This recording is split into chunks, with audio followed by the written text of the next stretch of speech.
ಸಚಿವ ಘಟಕದ ಪದಗ್ರಹ ಸಮಾರಂಭ. ತಾವೇ ಮಸಿ ಬಳಿದುಕೊಂಡು ವಿನಾಕಾರಣ ಮಾಜಿ ಸಚಿವ ಇಕ್ಬಾಲ್ ಅನ್ಸಾರಿ ಬೆಂಬಲಿಗರ ಮೇಲೆ ಆರೋಪ.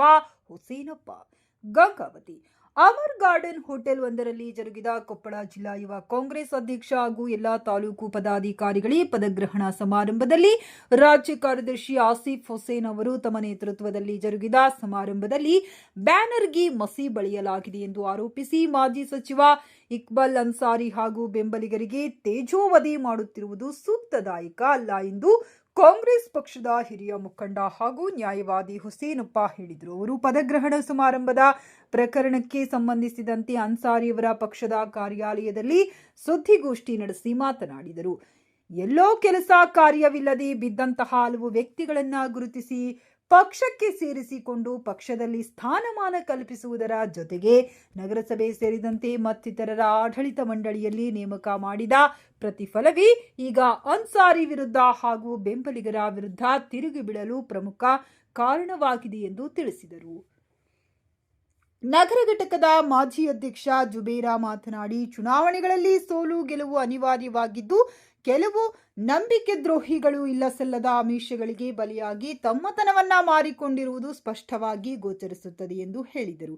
ಈ ಸಂದರ್ಭದಲ್ಲಿ ನೂತನ ಅಧ್ಯಕ್ಷ ರವಿಕುಮಾರ್ ನಾಯಕ್, ಮನೋಹರ್ ಸ್ವಾಮಿ, ಮುಧೇನೂರು, ಗದ್ವಾಲ್, ಕಾಸಿಂ ಸಾಬ್ ಸೇರಿದಂತೆ ಅಪಾರ ಬೆಂಬಲಿಗರು ಸುದ್ದಿಗೋಷ್ಠಿ ಉದ್ದೇಶಿಸಿ ಮಾತನಾಡಿದರು.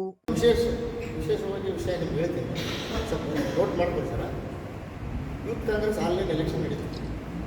7ನೇ ವಾರ್ಡಾಗ ನಮ್ಮ ಯೂತ್ ಕಾಂಗ್ರೆಸ್ ಅಧ್ಯಕ್ಷರಿಂದ ನಮ್ಮ ಇವರು ನಿಂತಿದ್ದರು. 4 ತಿಂಗಳ ಹಿಂದೆ ನಡೀತಲ್ಲ ಸರ್ ಎಲೆಕ್ಷನ್ನು. 7ನೇ ವಾರ್ಡ್ನಾಗ ನಾವು ಮನೆಗೆ ಹೋಗಿ ಹಿಂಗೆ ಐತಪ್ಪ ಯೂತ್ ಯಾರು ಇರ್ತಾರೆ ಅವ್ರದ್ದು ಎಲೆಕ್ಷನ್ ಹಾಕ್ಬೇಕಿಲ್ಲ, ವೋಟಿಂಗ್ ಮಾಡಬೇಕು. ಅವ್ನು ಆಸಿಫು ಅವನಿಂದ ಒಂದು 27 ಮಂದಿ ನಿಂತಿದ್ರು. ಮೊನ್ನೆ ಪ್ರೆಸ್ ಮೀಟ್ನಾಗ 27 ಮಂದಿನೇ ಇದ್ದಾರೆ.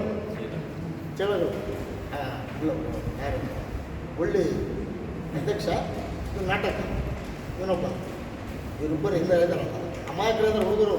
ಅವ್ರಿಗೆ ದಿಕ್ಕು ತೋರ್ಸಕ್ಕೆ ಕುಂತಾರ, ತಪ್ಸಕ್ಕೆ ಕುಂತಾರ ಇದ್ದಾರಲ್ಲ, ಅವ್ರಿಗೆ ಗೊತ್ತಿಲ್ಲ.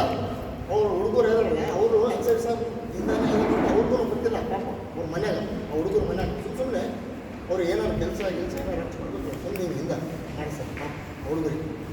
ಅಲ್ಲಿ ಮೊನ್ನೆ ಎಲೆಕ್ಷನ್ ನಡೆದಾಗ 7ನೇ ವಾರ್ಡ್ನಾಗ ಇವ್ನು ಟೀಮ್ ಬರ್ತಾರೆ, 4 ಮಂದಿ ಬಂದು ರೆಡ್ ಹ್ಯಾಂಡಾಗಿ ನನ್ನ ಕೈ ಸಿಕ್ಕಿರೋದು.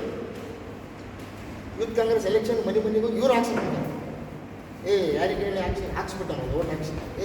ಪಾಲು ರಾಘವೇಂದ್ರ ಬಾಯಿ ನೀನು ಯಾರಿಗೆ ಹಾಕಿದ್ದು ಓಟು? ಅಲ್ಲಣ್ಣ ಇಕ್ಬಾಲ್ ಅನ್ಸಾರಿ ಸಾಹೇಬ್ರು ಅಂತ ಅವ್ರ ಹೆಸರು ಹೇಳಿದ್ರು. ಹೆಸರು ಹೇಳಿದ ತಕ್ಷಣ ನಾನು ಕೊಟ್ಟಿದ್ದೆ. ಅವ್ರು ನಿದ್ರಿಸಿ ನಾನು ಬೈದೆ. ಅಲ್ಲಲ್ಲಿ ಮಾನ ಮರ್ಯಾದೆ ಏನೋ ಆಯಿತು, ನಿಮ್ಮ ಕಡೆ ತಾಕತ್ತಿತ್ತಂದರೆ ನಾನು ಆಶಿಕ್ ನಿಂತೀನಿ, ಆಶಿಕ್ ನಾನು ಮಾಡಕ್ಕೆ ಬಿದ್ದೇನೆ ಅಂತೇಳಿ ಇಕ್ಬಾಲ್ ಅನ್ಸಾರಿ ಸಾಹೇಬ್ರು ಹೆಸರು ತೊಗೊಂಡು ನೀನು ಓಟ್ ಮಾಡಕ್ಕೆ ಬಂದ್ಬಿಟ್ಟಲ್ಲ, ಇದೇ ಹುಷಾರು, ಇನ್ನೊಂದು ಸರ್ತಿ ನೀನು ಮಾಡಿದ್ರೆ ಮತ್ತು ನೀನು ಸರಿಯಾಗಿಲ್ಲ ಅಂತೇಳಿ ಅವಾಗ ನಾವು ಜಗಳ ಮಾಡೋದು ಭಾಳಷ್ಟು ಮಾಡ್ಬೋದಿತ್ತು. ಬಟ್ ನಮ್ಮ ಸಾಹೇಬರು ಕಾನೂನು ಕೈ ಬಂದ್ಬೇಡ್ರಿ, ಹುಡುಗರಿಗೆ ಗೊತ್ತಾಗುತ್ತೆ. ಜನ ಇದಾರ ನಮ್ಮ ಮನೆಗೆ ಹೋಗಿ ಹೇಳ್ರಿ ನೀವು ಇಕ್ಬಾಲ್ ಅನ್ಸಾರಿ ಸಾಹೇಬ್ ಅಂತ ಇವ್ನು ಇದಾನಲ್ಲ, ಇಕ್ಬಾಲ್ ಅನ್ಸಾರಿ ಇಷ್ಟು ಓಟ್ ಇವ್ರು ನಾಶಿಗೆ ಬಿದ್ದಾವ ಅಂದರೆ ಅದಕ್ಕೆ ಕಾರಣನೇ ಇಕ್ಬಾಲ್ ಅನ್ಸಾರಿ ಹೆಸರು ಹೇಳಿ ತೊಗೊಂಡಾನ. ಅವ್ನು ಹಿಂದೆ ಇದ್ದಾನೆ, ಶೋವಿಲ್ಲಲ್ಲ ಅವ್ನ ಹೆಸರು, ಅವನೇ ಸಿಕ್ಕಾನ. ಅವ್ನು ನನ್ನ ಮುಂದೆ ಕರೆದು ನಾನು ಅವನೇ ಹೇಳ್ತಾನೆ.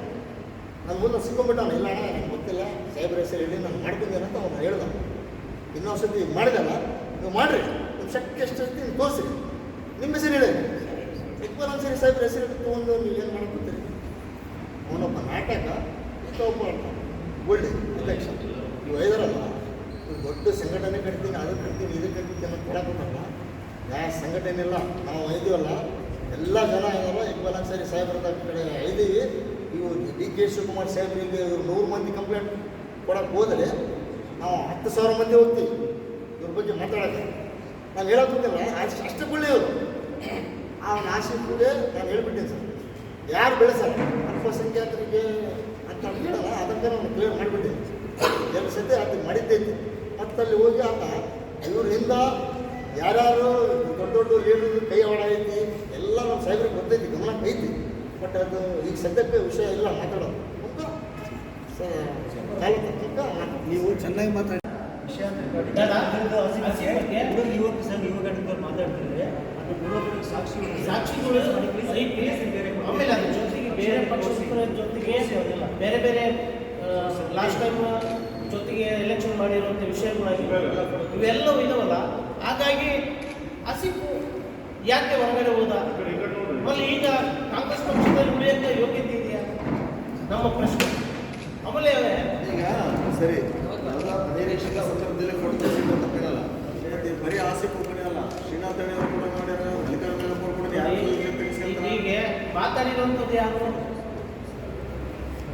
ಈಗ ಮಾತಾಡಿರುವಂಥದ್ದು ಯಾರು? ಆಸಿಫ್. ಪಕ್ಷದಲ್ಲಿ ಈ ಬ್ಯಾನರ್ನ ತಾವೇ ಕಂಪನಿ ಟೀಮ್ನೇ ಬಸಿ ಬಳಸಿಕೊಂಡು ತಾವೇ ಬ್ಯಾನರ್ನ ರೆಡಿ ಮಾಡಿರುವಂಥದ್ದು, ಬ್ಯಾನರ್ ವೇದಿಕೆ ರೆಡಿ ಮಾಡಿರುವಂಥದ್ದು ಅವರೇ. ನಾವಲ್ಲಿ ಈ ವಯಸ್ಸು ಇಷ್ಟಿದೆ, ಈಗ ಯೂತ್ ಕಮಿಟಿಗೆ ಇವರು ಅರ್ಹರಲ್ಲ ಅಂತೇಳಿ ಪ್ರಶ್ನೆ ಮಾಡಿ ಗುಂಪು ಮಾಡಿದಾಗೆ ಅಲ್ಲಿ ಹೋದ್ರೆ ಗಲಾಟೆ ಆಗುತ್ತೆ ಅಂತೇಳಿ ಸೃಷ್ಟಿ ಮಾಡಿದವರು ಅವರೇ, ಬರಲಾರ್ದವ್ರು ಅವರೇ.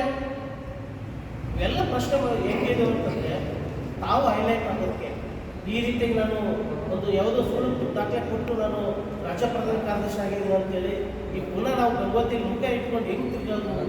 35 ವರ್ಷ ಒಳಗೆ ಇರುವಂಥ ಯೂತ್ ಕಮಿಟಿಗೆ ನಾನು 39 ವರ್ಷದ್ದು ವಯಸ್ಸು ಪ್ರಮಾಣಪತ್ರ ಏನು ಆಧಾರ್ ಕಾರ್ಡ್ ಇಟ್ಕೊಂಡು ಇವತ್ತು ದಾಖಲೆ ಕೊಡ್ತಾ ಇದ್ದೀನಿ.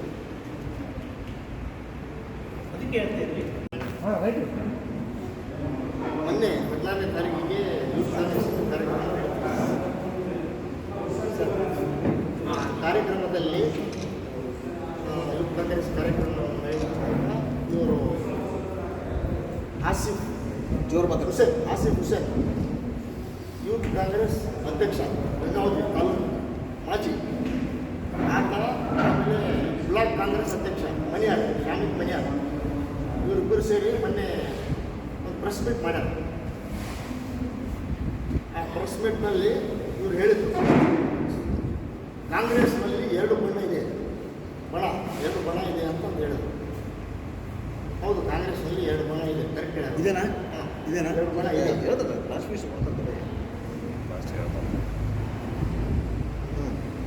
2018 ಚುನಾವಣೆಯಲ್ಲಿ ಇಕ್ಬಾಲ್ ಅನ್ಸಾರಿ ಸಾಹೇಬರು ಕಾಂಗ್ರೆಸ್ ಪಕ್ಷದ ಅಭ್ಯರ್ಥಿ ಆಗಿ ಚುನಾವಣೆ ನಿಂತಿದ್ರು, ಮತ್ತು ಸೋತಿದ್ರು.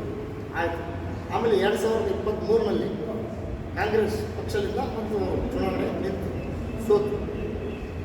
ಆಮೇಲೆ ಸೋತಿದ್ದ ಮೇಲೆ ಈಗ ಏನು ಕಾರ್ಯಕ್ರಮ ಮಾಡಬೇಕು, ಯುವಕರಿಗೆ ನಾಮಿನೇಟೆಡ್ ಮೆಂಬರ್ ಮಾಡಬೇಕು, ಏನೇನು ಮಾಡಬೇಕು ಎಲ್ಲ ಕಾರ್ಯಕ್ರಮಗಳಿಗೆ ಅವ್ರು ಮಾಡಿದ್ದಾರೆ. ಇದು ನಮ್ಮದು ಒರಿಜಿನಲ್ ಕಾಂಗ್ರೆಸ್, ರಿಯಲ್ ಕಾಂಗ್ರೆಸ್ ನಮ್ಮದು. 2 ಬಣ ಅಂದ್ರಲ್ಲ, ಒರಿಜಿನಲ್ ಕಾಂಗ್ರೆಸ್ ನಮ್ಮದು, ಡೀಲಿಂಗ್ ಕಾಂಗ್ರೆಸ್ ಅವ್ರದ್ದು. ಡೀಲಿಂಗ್ ಕಾಂಗ್ರೆಸ್ ಅಲ್ಲ, ಡೀಲಿಂಗ್ ಮಾಡೋರು ಅವರು, ಕಾಂಗ್ರೆಸ್ ಅಲ್ಲ. ಕಾಂಗ್ರೆಸ್ ಹೆಸರಲ್ಲಿ ಡೀಲಿಂಗ್ ಮಾಡೋರು ಅವರು ಕುಂತಿದ್ದಾರೆ. ನಿನ್ನೆ ಮೊನ್ನೆ 14ನೇ ತಾರೀಕಿಗೆ ಸ್ಟೇಟ್ಮೆಂಟ್ ಕೊಟ್ಟರಲ್ಲ, ದೊಡ್ಡ ಮಾತಾಡಿಬಿಟ್ರಲ್ಲಿ. ಆಮೇಲೆ ಅವನು ಆಸಿಫ್ ಹೇಳ್ತಾನೆ, ಅವ್ನು ನಾಟಕ ಬರೇ ನಾಟಕ ಮಾಡ್ತಾನೆ. ಅವನೇನು ಹೇಳ್ತಾನೆ, ಗಂಗಾವತಿಯಲ್ಲಿ ಅಲ್ಪಸಂಖ್ಯಾತರು ಇನ್ನೊಬ್ಬರು ಬೆಳಿಬಾರ್ದು, ಒಬ್ಬರು ಐದಾರ ಇನ್ನೊಬ್ಬರು ಬೆಳೆದರೆ ಇವ್ರಿಗೆ ತೊಂದರೆ ಆಗುತ್ತಲ್ಲ ಅಂತ ಅವ್ನು ಹೇಳ್ತಾನೆ. ಗಂಗಾವತಿಯಲ್ಲಿ ಇನ್ನೊಬ್ಬರು ಮುಸ್ಲಿಂ ಮೈನಾರಿಟಿ ನಾಯಕರು ಬೆಳೆದರೆ ಇವ್ರಿಗೆ ಮುಂದೆ ಕಷ್ಟ ಆಗುತ್ತಲ್ಲ ಅಂತ ಅವ್ನು ಹೇಳ್ತಾನೆ. ಬಾಬಾ ಏಯ್ ಹಂಗೆ ಹೇಳ್ತೀನಿ. 2013 ಇಕ್ಬಾಲ್ ಅನ್ಸಾರಿ ಸಾಹೇಬ್ MLA ಆದಾಗ, ಶಾಸಕರಾದಾಗ ಅವನು ಎಲ್ಲಿದ್ದ? ಆಸಿಫ್ ಯಾವುದೋ ಮೂಲೆಗ ಚಾಯ ಡಬ್ಬ ಕೂತು ಹುಡ್ಗ ಹಾಕ್ಕೊಂಡು ಉಳ್ಕೊಂಡು ಅಲ್ಲಿ ಚಾ ಮಾಡ್ಕೊಂಡು ಇದ್ದ. ಆಮೇಲೆ ಸ್ವಲ್ಪ ಹುಡುಗರು ಬಂದು, ಇಲ್ಲ ಸರ್ ಒಂದು ಸ್ವಲ್ಪ ಎಜುಕೇಟೆಡ್ ಇದ್ದಾನೆ, ಡಿಗ್ರಿ ಮಾಡೋಣ, ಸ್ವಲ್ಪ ಇದು ಮಾಡೋಣ ಅಂತೇಳಿ ಹುಡುಗರು ಬಂದು ಹೇಳಿದ ಮೇಲೆ ಸಾಹೇಬ್ರು ನೋಡಮ್ಮ, ಅವ್ನಿಗೆ ಸ್ವಲ್ಪ ನೋಡ್ಕೊಂಡು, ನೋಡಪ್ಪ ಅಲ್ಲಿ ನಿಮ್ಮದು ಚೆನ್ನಾಗಿ ಸಂಘಟನೆ ಮಾಡೋ, ನೀವು ಒಳ್ಳೆ ಎಜುಕೇಟೆಡ್ ಐದಿ, ನೀನು ಸಮಾಜಕ್ಕೆ ಒಳ್ಳೆ ಕಾರ್ಯ ಮಾಡಿ ಎಲ್ಲ ಚೆನ್ನಾಗಿ ಕೆಲಸ ಮಾಡ್ಕೊಂಡು ಮುಂದೆ ಬೆಳಿ, ನಾನು ನೀನು ಬೆಳೆಸ್ತೀನಿ, ನೀನು ಅಲ್ಪಸಂಖ್ಯಾತರ ಐದಿ ನೀನು ಬೆಳೆಸ್ತೀನಿ ಅಂತೇಳಿ ಅವರಿಗೆ ಪ್ರಾಧಿಕಾರ ಸದಸ್ಯರು ಮಾಡಿದ್ರು. ಅವನು ಐದನ ಆಸೆ ಅವನು ಹೇಳ್ತಾನೆ, ನಾನು ಅವರು ಇನ್ನೊಬ್ಬರು ಮೈನಾರಿಟಿ ಅಧ್ಯಕ್ಷರ ಆದರೆ ಇನ್ನೊಬ್ಬರು ಮೈನಾರಿಟಿ ಬೆಳೆದರೆ ಇವ್ರಿಗೆ ಕಷ್ಟ ಆಗುತ್ತೆ ಅಂತ ಹೇಳ್ತಾನಲ್ಲ, ಅವನಿಗೆ ಸ್ವಲ್ಪ ಮಾನ ಮರ್ಯಾದೆ ಏನಾರು ಆಯ್ತು. ಯಾರು ಮಾಡಿದ್ರು? 2013 ನಗರ ಯೋಜನೆ ಪ್ರಾಧಿಕಾರಿ ಅವನಿಗೆ ಕೇಳ್ತೀನಿ ನಾನು, ನೀನು ಯಾರು ಮಾಡ? ನಗರ ಯೋಜನೆ ಪ್ರಾಧಿಕಾರಿ ಮಾಡಿದ್ದಾರೆ. ಒಂದು ಮೂಲೆಲ್ಲ ಚಾ ಕುಡ್ಕೊಂಡು ಅಲ್ಲಿ ಬಸವಣ್ಣ ಸರ್ಕಲ್ನಾಗ ಕುಂದಿರ್ತಿದ್ದೆ ನಾನು, ಗುಡ್ಡ ಹಾಕೊಂಡು ಎಲ್ಲಿ ಬೇಕಲ್ಲಿ ಚಡ್ಡಿ ಹಾಕೊಂಡು. ನಿನಗೆ ಇಲ್ಲಿ ಕರೆಸಿ ಸಾಹೇಬರು ನಗರ ಯೋಜನೆ ಪ್ರಾಧಿಕಾರಿ ಎಜುಕೇಟೆಡ್ ಅಂತ 4 ಮಂದಿ ಹೇಳಿ ಊರಾಗ ಹೇಳಿದ ಮೇಲೆ ಇಲ್ಲ ಬೆಳೀಲಿ ಹುಡುಗ ಮುಂದೆ ಸಂಘಟನೆ ಮಾಡ್ತಾನೆ ಅಂತೇಳಿ ಅದು ಮಾಡಿದ ಮೇಲೆ ಇದಕ್ಕೆ ಈ 2023 ಚುನಾವಣೆಯಲ್ಲಿ ಯೂತ್ ಕಾಂಗ್ರೆಸ್ ಆನ್ಲೈನ್ ನಡೀತ್ರಿ. ಇದಕ್ಕಿಂತ ಮುಂಚೆ ಆನ್ಲೈನ್ ನಡೀತಿದ್ದಿಲ್ಲ. ಯಾರಿಗೆ ಕ್ಷೇತ್ರದಾಗ ಮಿನಿಸ್ಟರ್ MLA ಯಾರು ಇರ್ತಾರ, ಮಂತ್ರಿ ಯಾರು ಇರ್ತಾರ, ಮಾಜಿ ಮಂತ್ರಿ MLA ಯಾರು ಇರ್ತಾರ, ಅವರು ಶಿಫಾರಸು ಮೇಲೆ ಆಗ್ತಿದ್ದು ಯೂತ್ ಕಾಂಗ್ರೆಸ್. ಈ ಸದ್ಯ ಫಸ್ಟ್ ಟೈಮ್ ಆಗಿತ್ತು ಕರ್ನಾಟಕನಾಗ ಯೂತ್ ಕಾಂಗ್ರೆಸ್ NSS ಆಗಿತ್ತಲ್ಲ. ಇದಕ್ಕಿಂತ ಮುಂಚೆ ಶಿಫಾರಸು ನನಗೆ ಆಗ್ತಿತ್ತು. ನಮ್ಮ ಮಾಜಿ ಸಚಿವರು ಇಕ್ಬಾಲ್ ಅನ್ಸಾರಿ ಸಾಹೇಬರು ಇವರು ಒಳ್ಳೆ ಬೆಳವಣಿಗೆ ಚೆನ್ನಾಗಿ ಮಾಡ್ಕೊಂಡು ಅಂತಾನೆ, ಇವ್ನು ಇನ್ನೂ ಸ್ವಲ್ಪ ಬೆಳೆಸೋಣ ಅಂತೇಳಿ ನಗರ ಗಂಗಾವತಿ ಅಸೆಂಬ್ಲಿ 35 ವರ್ಷ ನಂತರ ಯೂತ್ ಕಾಂಗ್ರೆಸ್ ಅವರಿಗೆಲ್ಲ ಅಂದರೆ ಅವರು ಜೈಜ್ ಆಯ್ತಾರಂತೆ. ಆದರೂ ಸಹಿತ ಅವರು ಯೂತ್ ಕಾಂಗ್ರೆಸ್ ಅಂತೇಳಿ ಸುಮ್ಮನೆ ಫೋರ್ಜರಿ ಮಾಡಿ ಇದನ್ನು ಸೃಷ್ಟಿ ಮಾಡಿ ಸುಮ್ಮನೆ ನಮ್ಮದು ವಯಸ್ಸು 39 ವಯಸ್ಸಾಗಿದೆ ಅವರಿಗೆ. 39 ವಯಸ್ಸಾದ್ರೂ ಸಹಿತ ಬಂದು ಈ ಥರ ಮಾಡಿದ್ರು ಅವರು. ಅಲ್ಲ ಮತ್ತೆ ಅವ್ರನ್ನ ನಾಮೇ ಸರ್ಕಾರ ಯಾಕೆ ಇದು ನಿಮ್ಮ ಪಕ್ಷ ಯಾಕೆ ಅವ್ರನ್ನ ನೇಮಕ ಮಾಡ್ತಂಗಾರ ಸರ್ ಇಲ್ಲ ರಾಜ್ಯ ಕಾರ್ಯದರ್ಶಿ ಪೋಸ್ಟಿಂಗ್ ಆಗ್ಬೇಕಾದ್ರೆ ಅವ್ರು ಎಲೆಕ್ಷನ್ ನಿಂತ ಆರಿಸಿ ಬಂದಾರ ನನಗೆ ಗೊತ್ತಿರ್ಲಿಕ್ಕಿಲ್ಲ. ಹೀಗೆ ಎಲೆಕ್ಷನ್ ಅಧ್ಯಕ್ಷರಿಗಷ್ಟೇ ಕಾರ್ಯದರ್ಶಿಗಳಿಗೆ ಅಧ್ಯಕ್ಷರು ಮತ್ತು ಇತರರು ಏನು ನಾಮಿನೇಟ್ ಮಾಡ್ತಾರೆ, ಏನು ನಮ್ಗೆ ಒಳ್ಳೆ ವ್ಯಕ್ತಿ ಅಂತ ಹೇಳಿ ನಾಮಿನೇಟ್ ಮಾಡ್ತಾರೆ. ಇವರಲ್ಲಿ ಏನಾಗಿದೆ ಅಂದರೆ ಆಸಿಫು ಮೊದಲು ಗಂಗಾವತಿಯಲ್ಲಿ ಬೆಳೆದದ್ದು ಹೇಗೆ, ಯಾರಿಂದ ಹೊರಗಡೆ ಬಂದ, ಈಗ ವಿರೋಧ ಕಟ್ಟಿದರೆ ಏನಾಗ್ಬೋದು ಅಂತೇಳಿ ತಲೆಯಲ್ಲಿ ಹೊರಗಡೆ ಹೋಗಿದ ಮೇಲೆ ಪಕ್ಷದ ವಿರೋಧ ಚಟುವಟಿಕೆಗಳು ಮಾಡಿದಾಗೆ ಪಕ್ಷದಲ್ಲಿರುವಂಥ ನಿಷ್ಠಾವಂತ ಕಾರ್ಯಕರ್ತರಾಗಿರ್ಬೋದು, ಮುಖಂಡರಾಗಿರ್ಬೋದು ಇದನ್ನು ಬಲವಾಗಿ ವಿರೋಧ ಮಾಡಬೇಕಾಗ್ತದೆ. ಮತ್ತು ಈ ಒಂದು ಯುವಶಕ್ತಿ ಪ್ರತಿಜ್ಞೆ ಕಾರ್ಯಕ್ರಮವನ್ನು ಮಾಡಬೇಕಾದ್ರೆ ಪೂರ್ವಬೆಸವಿಯಲ್ಲಿ ಯಾರಿದ್ದು ಈ ವೇದಿಕೆ ಕಾರ್ಯಕ್ರಮವನ್ನು ಹಂಚಿಕೊಂಡವ್ರು ಯಾರು, ಆ ಕಾರ್ಯಕ್ರಮ ವೇದಿಕೆ ಬ್ಯಾನರ್ ಮಾಡಿದವರು ಯಾರು, ನಿಮ್ಮವರೇ ಬ್ಯಾನರ್ನ ರೆಡಿ ಮಾಡಿ ನೀವೇ ಮಸಿ ಬಳ್ಕೊಂಡು ಈ ರೀತಿ ಒಣ ಪ್ರತಿಷ್ಠತೆಯನ್ನು ಪ್ರಚಾರಗಿಡಿಸ್ಕೊಳ್ಳೋದು ಯಾಕೆ? ಅದ್ರ ಜೊತೆಗೆ ಈ ಯುವ ಕಾಂಗ್ರೆಸ್ ಏನು ಪದಾಧಿಕಾರಿಗಳು ಆಯ್ಕೆ ಮಾಡಬೇಕಾದ್ರೆ ಅದರದ್ದಾದಂಥ ನಿಯಮಾವಳಿಗಳು ಇರಬೇಕು. 35 ವರ್ಷದ ಒಳಗೆ ಇರಬೇಕಂತ. ಈಗ ಇವ್ರದ್ದು ಡೇಟ್ ಆಫ್ ಬರ್ತು ಈ ಆಧಾರ್ ಕಾರ್ಡ್ನಲ್ಲಿ ಏನಿದೆ ಅಂತಂದರೆ ಮತ್ತು ಈಗ ನಿಮ್ಗೆ ಈ 35 ವರ್ಷದೊಳಗೆ ಇರ್ಬೇಕಾ ಅಥವಾ 39 ವರ್ಷ ಅದು ಹತ್ರ ಇರ್ಬೇಕಾ? KPCCಗೆ ಈಗಾಗಲೇ ಮೊನ್ನೆ ಜಿಲ್ಲಾಧ್ಯಕ್ಷರು ಕೂಡ ಅಮರೇಶ್ವರ ಭೈಯಪ್ಪ ಸರ್ ಅವರಿಗೂ ಕೂಡ ಈಗಾಗಲೇ ನಾವು ಕಂಪ್ಲೇಂಟ್ ಕೊಟ್ಟಿದ್ದೀವಿ, ಅವರಿಗೂ ಕೂಡ ತಿಳಿಸಿದ್ದೀವಿ. ಆಯಿತು, ನೀವು ಮುಂಚಿತವಾಗಿ ಯಾಕೆ ನೀವು ಮಾಡಲಿಲ್ಲ ಅಂತ ನಮಗೆ ಅವರು ತಿಳಿ ಹೇಳಿದರು. ಅದನ್ನೇ ನಾವು ಗಮನಕ್ಕೆ ತರಲಾರ್ದು ತಪ್ಪಾಗಿದೆ. ಆಮೇಲೆ ಈ ಬ್ಯಾನರ್ ಕೆಲಸವನ್ನು ನಾವು ಮಾಡಬೇಕಾಗಿಲ್ಲ. ಆಸಿಫ್ ಏನು ಒಂದು ಐಡೆಂಟಿಫೈ ಯಾವುದೋ ಒಂದು MLA ಕ್ಯಾಂಡಿಡೇಟು ಅಥವಾ MLC ಕ್ಯಾಂಡಿಡೇಟ್ ಏನಲ್ಲ, ಇಲ್ಲೇ ಅಕ್ಕಪಕ್ಕದಾಗಿರುವಂಥ ಬ್ರದರ್ ಚಿಕ್ಕ ಹುಡುಗ. ಇತ್ತೀಚೆಗೆ ಅನ್ಸರ್ ಸಾಬ್ ಕರ್ಕೊಂಡ್ಬಂದು ಒಂದು ಟೀಮ್ ಮಾಡಿ ಬೆಳೆಸಿದರೆ ಆ ಒಂದು ಬೆಳೆಸಿದ ಮೇಲೆ ಕೆಟ್ಟ ಹೆಸರನ್ನು ಇಟ್ಕೊಂಡು ದ್ವೇಷಿಸಿ ತಾವು ಒಂದು ಹೈಲೈಟ್ ಆಗೋಕ್ಕೆ ಈ ಥರ ಒಂದು ಪ್ಲಾನ್ ಮಾಡ್ತಾಯಿದ್ದಾರೆ. ಮಸಿ ಹಚ್ಬೇಕಾದ್ರೆ ಹುಡುಗಿಗೆ ಏನು ದೊಡ್ಡದೇನಲ್ಲ, ನಮ್ಮ ಅಲ್ಲಿದೆ ನೋಡು ಹಚ್ಬಾರ್ದಂದ್ರೆ ಹಚ್ಚಿ ಬಂದುಬಿಡ್ತಾರೆ. ಅದರಿಂದ ಏನು ಇರ್ತಿದ್ದಿಲ್ಲ. ನಮ್ಮ ಯೋಗ್ಯತೆಗೆ ತಕ್ಕಂಗೆ ನಾವು ಅನ್ಸರ್ ಸಾಬ್ ನಮಗೆ ಗೈಡೆನ್ಸ್ ಕೊಟ್ಟಿದ್ದಾರೆ. ಹೀಗೆ ಒಬ್ಬ ವ್ಯಕ್ತಿಗೆ ಯಾವ ರೀತಿ ನಡ್ಕೊಂಡು ಅನ್ನೋದ್ರ ಬಗ್ಗೆ ನಾವು ಇಲ್ಲಿ ಕೂತ್ಕೊಂಡು ಇವತ್ತು ಮಾತಾಡ್ತೀವಿ. ಇನ್ನೊಬ್ಬರ ಬಗ್ಗೆ ಯೋಚನೆ ಮಾತಾಡ್ಬೇಕಾದ್ರೂ ಕೂಡ ಅದನ್ನು ಈ ಥರ ಮಾತಾಡಿದ್ರೆ ಸರಿಯಲ್ಲ ಅಂತ ತಿದ್ದಿ ಹೇಳುವಂಥ ಶಕ್ತಿ ಅವರಲ್ಲಿದೆ, ಅದನ್ನು ತಿದ್ದುಕೊಂಡು ಹೋಗುವಂಥ ಶಕ್ತಿ ನಮ್ಮಲ್ಲಿದೆ.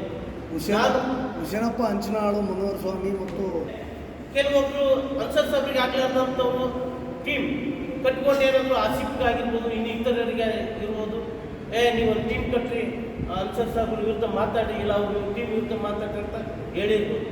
ಬಟ್ ನಾನು ಅಂತ ಹೇಳ್ತಾ ಇದ್ದೀನಿ, ಇವತ್ತು ಅನ್ಸರ್ ಸಾಬ್ರಾಗಿರಲಿ ಇನ್ನೊಬ್ಬ ವ್ಯಕ್ತಿ ಆಗಿರಲಿ ಇನ್ನೊಬ್ಬರ ಜೊತೆಗೆ ನಾವು ಇದೀವಿ ಬೆಳೆದಿದ್ದೀವಿ ಅಂದರೆ ಅನ್ನ ತಿಂತಿದ್ದೀವಿ ಹೊರತು ಬೇರೆ ಇರ್ತಿರಲ್ಲ. ನಾನು ಅನ್ಸರ್ ಸಾಬ್ರು ಬಿಟ್ಟು ಇನ್ನೊಬ್ರಿಗೆ ಹೊರಗಡೆ ಹೋದ್ಮೇಲೆ ಅನ್ಸರ್ ಸಾಬ್ರ ವಿರುದ್ಧ ಏಕೈಕವಾಗಿ ನಾವು ವಿರೋಧ ವ್ಯಕ್ತಿಕೊಂಡು ನಾನು ಅವ್ರ ಬಗ್ಗೆ ಮಾತಾಡೋದು, ಅವ್ರ ಟೀಮ್ ವಿರುದ್ಧ ಮಾತಾಡೋದು ನಮ್ಮ ಮನುಷ್ಯನಿಗೆ ಅದು ಅಲ್ಲ. ಅಲ್ಲ, ಆಸಿಫ್ ನಿನ್ನೆ ಮೊನ್ನೆ ಹೊರಗೆ ಬಂದರು ಹುಡುಗ, ಹೌದಾ? ಅವ್ರಕ್ಕಿಂತ ಹಿಂದಿರ್ತಕ್ಕಂಥದ್ದು ನಿಮ್ಮದೇ ಅನ್ಸರಿ ಅವ್ರ ತಂಡದಲ್ಲಿರ್ತಕ್ಕಂಥ ಪ್ರಮುಖ ಆಯಕಟ್ಟಿನ ಜಾಗ ನಿಭಾಯಿಸಿರ್ತಕ್ಕಂಥವ್ರು ಭಾಳ ಜನ ಅದಾರ ಹೊರಗಡೆ. ಅವ್ರು ಯಾವುದೋ ಬರ್ತ್ಡೇ ಸೆಲೆಬ್ರೇಷನ್ ಪಬ್ಲಿಕ್ಕಾಗೆಲ್ಲ ಮಾತಾಡಿದ್ರು. ಅಂಥ ಸಂದರ್ಭದಲ್ಲಿ ಏನು ನೀವು ರಿಯಾಕ್ಟೇ ಮಾಡಲಿಲ್ಲ? ನೋಡಿ, ಅವ್ರಿಗೆಲ್ಲ ಹಿರಿಯರು ಅಂತ ಹೇಳ್ತಾರೆ. ಆಮೇಲೆ ತಿಳುವಳಿಕೆ ತಿಳುವಳಿಕೆ ಅಂತ ಹೇಳ್ತಾರೆ. ಈ ಹುಡುಗ ಇನ್ನೂ ತಿಳುವಳಿಕೆ ಇಲ್ದವನು ಒಮ್ಮೆಗೊಮ್ಮೆಲೆ ಹೈಲೈಟ್ ಆಗಬೇಕು ರಾಜ್ಯ. ಒಂದು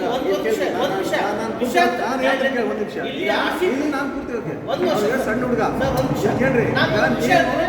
ನೀವು ಸಣ್ಣ ಕಲ್ಲಿನ ಜೊತೆಗಲ್ಲ ದೊಡ್ಡ ಬೆಟ್ಟ ಜೊತೆ ಕೂತಿರೋದು ನಾನು ಒಂದು ವಿಷಯ ಹೇಳ್ತೀನಿ.